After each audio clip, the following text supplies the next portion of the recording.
Hey guys, सबसे पहले आप सभी को हैप्पी मदर्स डे।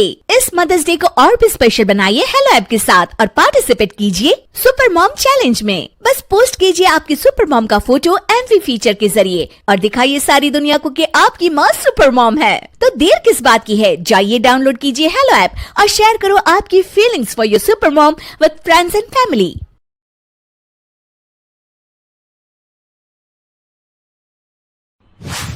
संदीप ने अपनी माँ के कहने पर गांव में शादी कर ली थी। लड़की का नाम था सुनीता।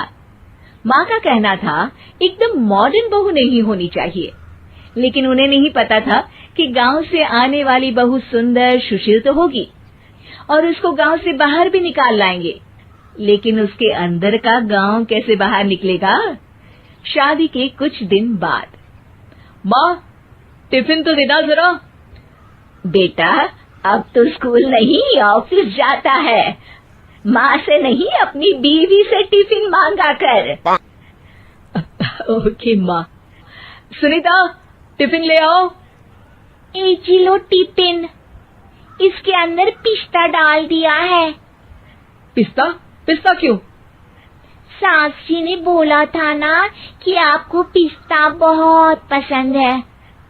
ओहो, मैंने पिस्ता नहीं पास्ता बोला था, पास्ता। पास्ता? कहीं होता है पास्ता? अरे बेटी तू रहने दे, मैं बना दूंगी। अच्छा किया कि पाव भाजी बनाने का नहीं बोला, वरना किसी के पाव बना देती है। सुनीता को बुरा लगता है, लेकिन उसकी नादान हरकतें कम नहीं होती।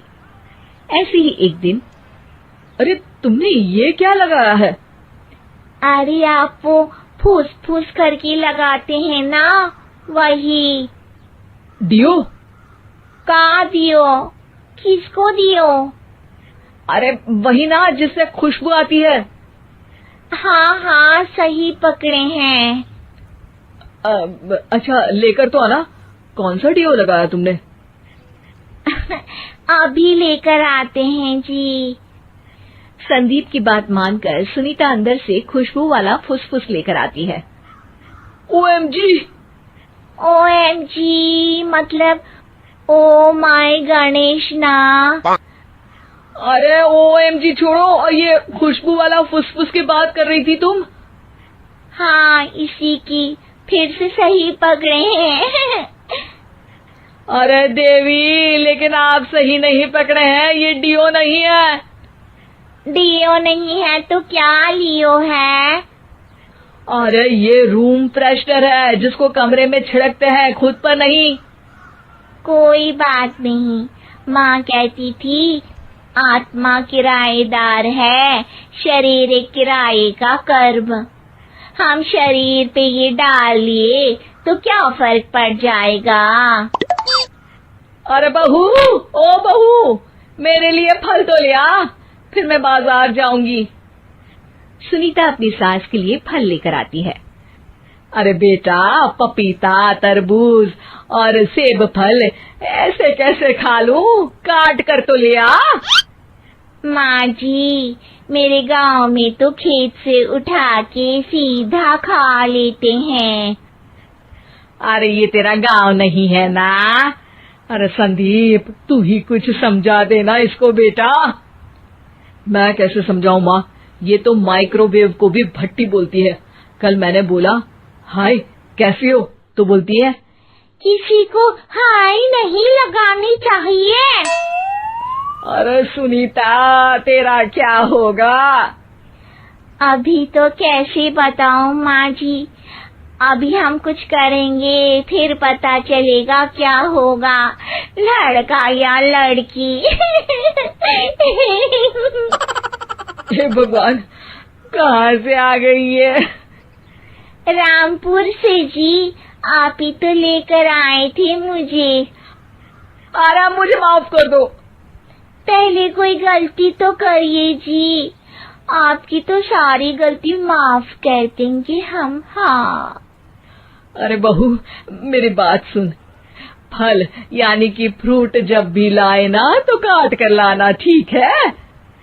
जी ठीक है माँ जी, फल यानी फ्रूट यानी काट के लाऊंगी। सुनीता रोज ही कोई ऐसी हरकत कर देती जिसकी वजह से उसे घर में 2 बातें सुननी पड़ती। एक दिन, माँ, मेरे बॉस घर पर आने वाले हैं शाम को। उनका बर्थडे है, फैमिली साथ नहीं रहती उनके, तो यही पार्टी कर लेंगे। उनको अच्छा लगा तो शायद मेरा प्रमोशन भी हो जाएगा। मैं ना फ्रूट केक लाकर फ्रिज में रख दूंगी और तेरे साथ आज खाना मैं बनाऊंगी, ताकि जब साहब आए तो खाने में कोई गड़बड़ ना हो। शाम को जब सारी तैयारियां हो जाती है, संदीप के साथ बड़े साहब भी घर आते हैं। फ्रूट केक तो ले आना बहू, फिर खाना खाएंगे। अरे इस सब की क्या जरूरत थी, आपने बुलाया वही काफी है। सर, आपका परिवार शहर में नहीं है तो हम ही आपके परिवार जैसे हैं सर। इतने में ही सुनीता फ्रूट केक लेकर आती है और बड़े साहब की टेबल पर रख देती है, और जैसे ही केक के ऊपर का बॉक्स हटाती है, ओह, ये क्या है? केक तो कटा हुआ है, मैं तो ऐसा नहीं लाई थी। आप मुझे शाबाशी दे सकती है माँ जी, मैंने ही केक काट दिया।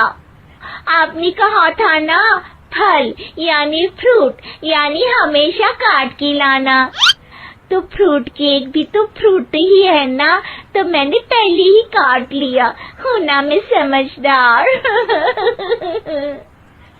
अरे बहू, ये क्या किया? केक हमेशा वही काटता है जिसका जन्मदिन होता है। तुझे एक बात भी समझ नहीं आती, एक नंबर की बेवकूफ है। पूरा माहौल बिगड़ चुका था। संदीप को लगने लगा था कि साहब उसे प्रमोशन तो दूर की बात है, कहीं डिमोशन ना दे दे, लेकिन साहब बीच में ही बोल पड़ते हैं। अरे कोई बात नहीं, ये इनकी बेवकूफी नहीं है, इनका भोलापन है। बेटा, आप कहाँ से हो? रामपुर गांव से। अरे वाह, गांव से? फिर तो आपके गांव में ताजे फल और सब्जियां मिलते होंगे। हाँ, सही पकड़े हैं। हम तो काटते भी नहीं, सीधा खा लेते हैं। मैं ना एक बार तुम्हारे गांव घूमने जरूर चलूंगा। क्यों संदीप, ले चलोगे ना? मुझे गांव घूमना बहुत पसंद है।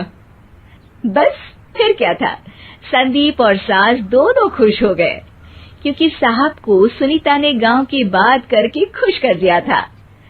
अब संदीप का प्रमोशन पक्का था। शिक्षा, कभी भी किसी भी गलती पर घबराना नहीं चाहिए। हो सकता है कि उस गलती की वजह से आगे बड़ा फायदा हो जाए।